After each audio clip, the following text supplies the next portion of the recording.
All right, a story broke over the weekend involving Rick Ross and the mother of his 18-year-old son that becomes a point of contention or becomes part of the conversation for many divorcing couples.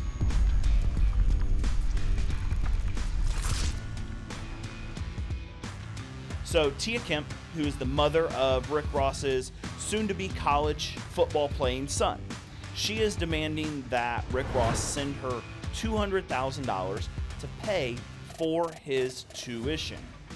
And there's a lot of stir on social media. She's upset. She's been receiving something along the lines of $20,000 per month in child support. So let's walk through a couple of the issues that we see and what divorcing parents can do. So in the state of California, child support outside of any unusual circumstances stops at the age of 19 or high school graduation. This is usually a point of contention and a point of confusion. And once child support has stopped, no parent has any legal obligation to pay for anything else. This includes college. So you are not mandated to fund half or all of your child's education. Now, one thing we see some parents do is they make the decision to put in their divorce judgment that they are going to split the cost, or they are going to contribute a set amount of money per year towards college education of their child or each child.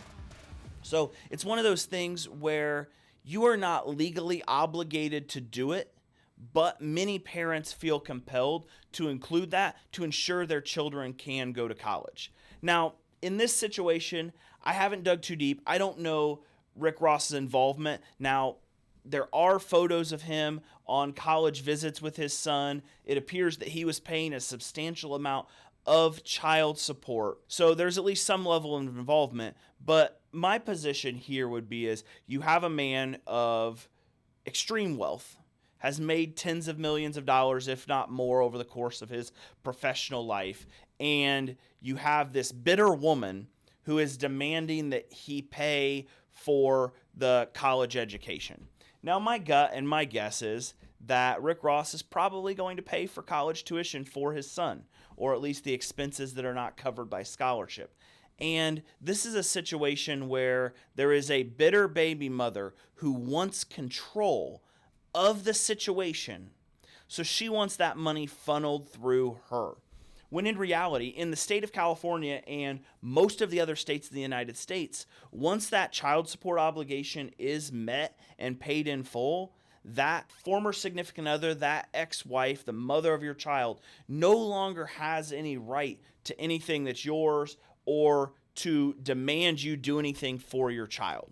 Now, I would always encourage men to be there for their child. I would always encourage men to provide the support they can and help guide and lead these young men and women as they make the transition from being a child to being an adult. But you have to remember there's no legal obligation.